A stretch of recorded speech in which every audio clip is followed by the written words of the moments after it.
Hello friends, வாங்க இன்றைக்கி அழகான ஒரு ஸ்கூல் பவுச் தைக்கலாம். வாங்க எப்படின்னு பார்க்கலாம். முன்னொரு டைம் போட்டால் இது அதே மாதிரி தாங்க இதுவும். பாருங்கள், 11க்கு 9 பிரிண்டட் ஜூட் ஒன்று எடுத்துக்கிட்டேன். நான் 1 கிளாத்தில் 1க்கு 11 எடுத்துக்கிட்டேங்க. 2 பீஸ் எடுத்துக்கிட்டேன். ஜிப்பு ஒன்று 11 எடுத்துக்கிட்டேங்க. 11 இன்ச்சு. வாங்க நானும் 1 கிளாத்தை எப்பயும் போல் மடித்து தைக்கலாம். போன டைம் தைச்சப்போ அது கிளாத்துங்க, காட்டன் கிளாத்து. இது நானவன் கிளாத்து, பிரிண்டட் ஜூட் எடுத்துருக்குறேங்க. உங்களுக்கு எது வேணுமோ எடுத்துக்கோங்க. கிளாத் எடுக்கிறதா இருந்தாலும் எடுத்துக்கோங்க, ஜூட் வேணுமோ இருந்தாலும் எடுத்துக்கோங்க. அன்றைக்கி தைச்ச மாதிரி தான் அந்த பழைய வீடியோ ஒன்று போட்டிருப்பேன் பாருங்கள். அதே மாதிரி தான் இங்கே இந்த மெத்தடும். நானவன் கிளாத்தை 3ஆக மடித்து க்ளோஸ் பண்ணி தைச்சிக்கலாம். நூல் பிரிஞ்சிட்டு வராமல் இருக்கிறதுக்கு டிசைனுக்காகவும் வச்சுக்கிறேன். உங்கள்கிட்ட லேஸ் இருந்தாலும் வச்சுக்கோங்க. கலர் கலராக லேஸ் வருது, கான்ட்ராஸ்ட் கலரும் வச்சுக்கோங்க, நல்லாயிருக்கும். பாருங்கள், 2 பக்கமாக நானவன் கிளாத்தை மடித்து தைச்சிக்கலாம்.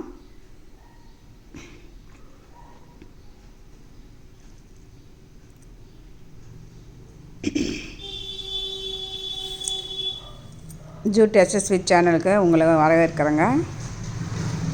நம்ம ஆர்டராகவும் எடுத்து தைக்கிறோம். நம்மளுக்கு ஆர்டர் கொடுக்குறதா இருந்தாலும் கொடுங்க. மேலே ஸ்க்ரீனில் இருக்கிற நம்பருக்கு கூப்பிடுங்க, வாட்ஸ்அப் பண்ணுங்கள். உங்களுக்கு யூஸ்ஃபுல்லாக இருக்கும். 5 நிமிஷத்தில் தைச்சிடலாம்.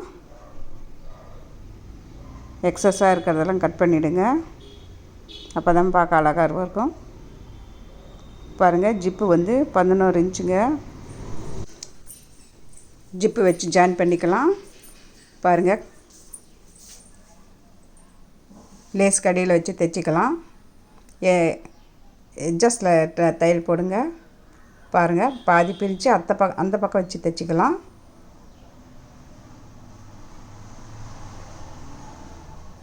வார தையல் போட்டுக்கோங்க, பார்க்க அழகாக வரும். அப்புறம் எக்ஸஸாக இருக்கிறதெல்லாம் கட் பண்ணிக்கலாம். 2ஆக மடித்து உள் பக்கமாக மடித்து ரன்னர் போட்டுக்கலாம். வெளிப்பக்கமாக ரன்னர் போட்டால் மறுபடியும் பவுச்சை திருப்பி போடணும். அதனால் பவுச்சை திருப்பி போட்டு அப்படியே ரன்னர் மாட்டிக்கலாம். ஒரே வேலையாகும். ஈஸி தாங்க ரன்னர் போகிறது. பாருங்கள், சமப்படுத்திக்கலாம், அடையாளப்படுத்திக்கலாம். சென்டரை அடையாளப்படுத்திக்கலாங்க. ஆப்போசிட் பக்கம் வச்சு ப்ரெஸ் பண்ணிக்கலாம். அந்த அடையாளப்படுத்தின பக்கம் ஜிப்பு வர மாதிரி வச்சு ப்ரெஸ் பண்ணிக்கோங்க.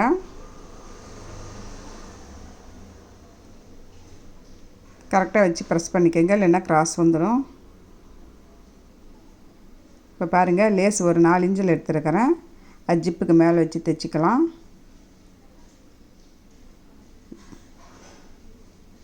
ரிவர்சிபிள் தையல் போட்டுக்கோங்க. 2 தையல் போட்டுக்கோங்க. எக்ஸஸாக இருக்கிற நூலை கட் பண்ணிக்கலாம்.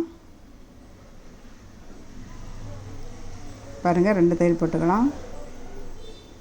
அப்போ தாங்க ஸ்ட்ராங்காக இருக்கும்.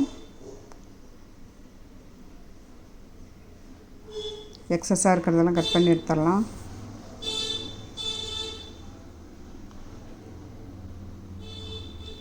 பாருங்கள், 4 மூலையிலும் ஒவ்வொரு இன்ச்சு மடித்து தைச்சிக்கலாம்.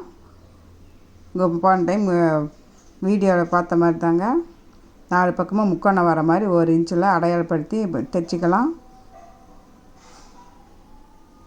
இன்னொரு வீடியோவில் தெளிவாக காட்டுறேங்க. 4 பக்கமும் தைச்சிக்கலாம். ஒரே அளவாக தேய்ங்க. கரெக்டாக 1 இன்ச்சு அளவுப்படுத்தி தேய்ங்க.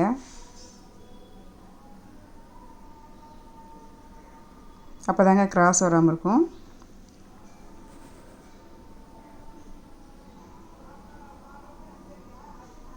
ரெண்டு தையல் இட்டுக்குங்க. பாருங்கள், 4 பக்கமும் தைச்சாச்சு.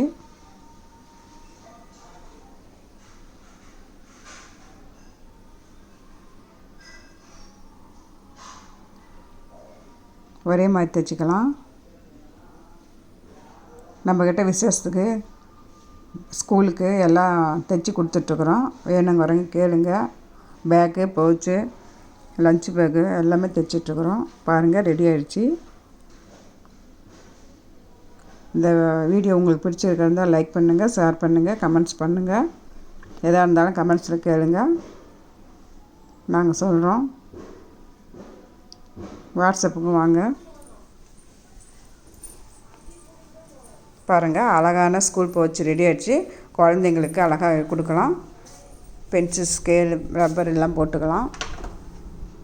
நம்மளுக்கும் வீட்டு சாவியிலேருந்து வண்டி சாவியிலேருந்து எல்லாம் போட்டுக்கலாம். பைசா வச்சுக்கலாம். பார்க்க நீட்டாக இருக்குது. தேங்க்யூ.